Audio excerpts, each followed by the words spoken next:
Rapat paripurna DPRD Goa, Sulawesi Selatan memanas. Situasi pun berubah ricuh usai dipicu teriakan dari sejumlah orang yang hadir dalam ruang rapat. Rapat ini menghasilkan keputusan pemakzulan terhadap Bupati Goa, Husniah Talenrang, atas kesepakatan seluruh fraksi. Husniah yang berbicara di atas mimbar terkait klarifikasi kasus yang menjerat dirinya sontak mendapat hujan interupsi. Dengan tegas saya menyatakan bahwa semuanya melalui proses. Ya, di sini bukan tempat kita untuk menghakimi atau mengadili. Masih ada proses selanjutnya. Saya menghargai ini adalah rumah rakyat. DPR adalah mitra kita. Dengan harapan kehadiran saya ini akan menjaga dan menjalin harmonisnya hubungan antara DPRD, legislatif dengan eksekutif. Sebelumnya, Husniah diperiksa tim Pansus Hak Angket atas 3 kasus, yaitu dugaan korupsi seragam sekolah gratis sebesar 16 miliar rupiah, pencabutan sepihak bantuan beasiswa program doktoral salah satu mahasiswi, dan dugaan perselingkuhan. Dari Goa, Sulawesi Selatan, Bukma, iNews melaporkan.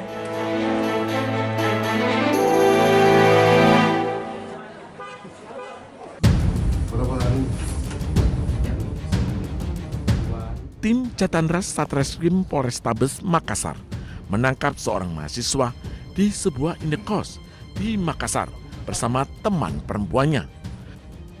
Pelaku ditangkap usai membuat skenario penculikan dan penyekapan dirinya untuk memeras orang tuanya. Sebelumnya, orang tua EE mendapatkan pesan dari seseorang yang mengaku menyekap anaknya. EE disebut memiliki utang 90 juta rupiah. Orang tuanya diminta segera membayar uang tersebut dengan ancaman EE akan dibunuh. Uang tersebut rencananya akan digunakan EE untuk gaya hidup dan berfoya-foya. Proses mengungkap dan proses menemukan anak yang dimaksud. Namun setelah dilakukan pendalaman, ditemukan fakta bahwa yang melakukan pengancaman bahwa anak itu dicuri dan sebagainya adalah merupakan korban itu sendiri, dengan membuat suatu sandiwara dengan alasan untuk bisa mendapatkan uang dari orang. Kini pihak polisi masih menunggu orang tua pelaku selaku pelapor untuk menentukan kasus ini akan dilanjutkan ke proses lebih lanjut atau tidak. Dari Makassar, Sulawesi Selatan, Leo Muhammad Nur, iNews melaporkan.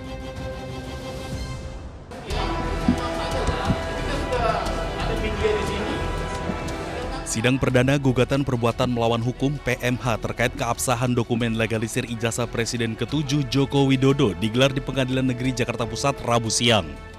Agenda sidang adalah penyerahan dan penyampaian perbaikan gugatan dari pihak penggugat yakni Bonatua Silalahi dan Muryono Aladin. Kuasa hukum penggugat menyampaikan majelis hakim serta pihak tergugat telah menerima berkas perbaikan gugatan tersebut. Substansi utama yang dipermasalahkan adalah terbit dan digunakannya legalisir fotokopi ijazah Joko Widodo saat mencalonkan diri dalam Pilkada Solo, Pilgub DKI Jakarta hingga Pilpres yang dinilai tidak memenuhi syarat formil administrasi, seperti ketiadaan tanggal dan tahun pengesahan. Makanya ini saya merasa bahwa dengan tiadanya tanggal itu menghilangkan jejak penelusuran, sehingga kita tidak bisa mengkoreksi benar nggak dulu dilegalisir. Kita tidak bisa mengkoreksi, dulu kalau seingat saya ada tahun sekian, tahun di waktu yang sama ada juga yang melegalisir. Ini mengaburkan penelusuran kita, seperti itu. Sebelum berlanjut ke sidang pembacaan gugatan, upaya mediasi telah dilakukan sebanyak 4 kali. Namun rangkaian mediasi mengalami kebuntuan akibat ketidakhadiran para tergugat utama secara langsung.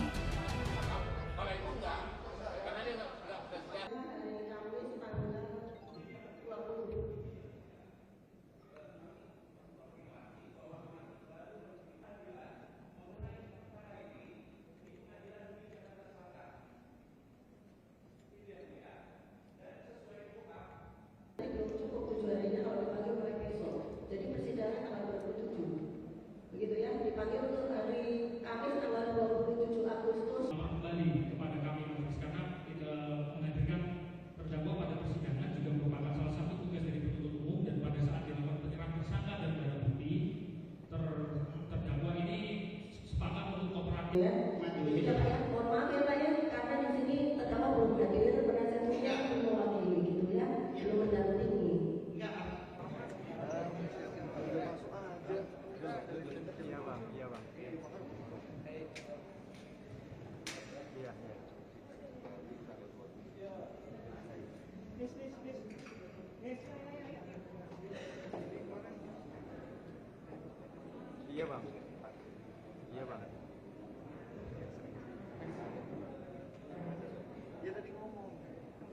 Tasnya mas.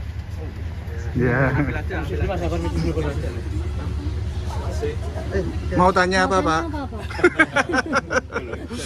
Iya ini Pak. Tanggal muda katanya Pak. Oh, tanggal muda. Bentar ya. Jiwa. Tadi sama kan ya?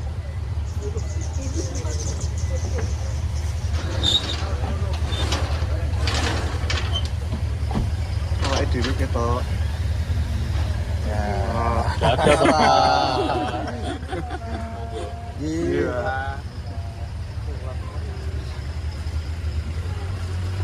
Awas buri mobil, awas. Itu enggak? Ya kalau yakin 100% palsu, mestinya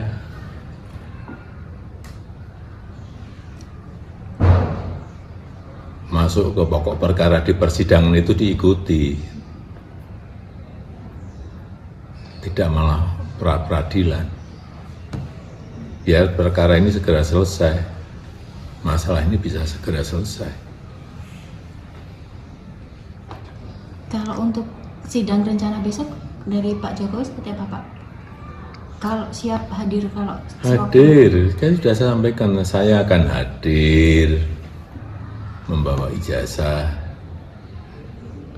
SD, SMP, SMA, dan nanti yang S1 yang sekarang di Kejaksaan, semuanya akan kita tunjukkan. siap.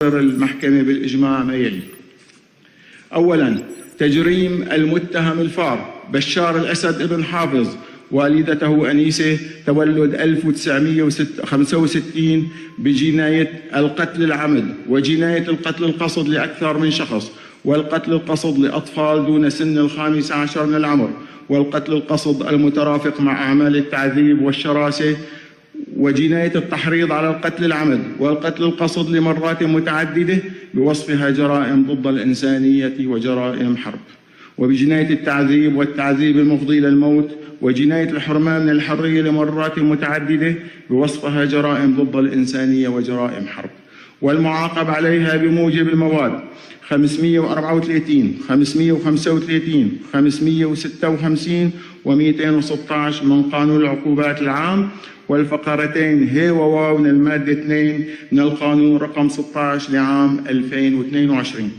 والحكم عليه من أجل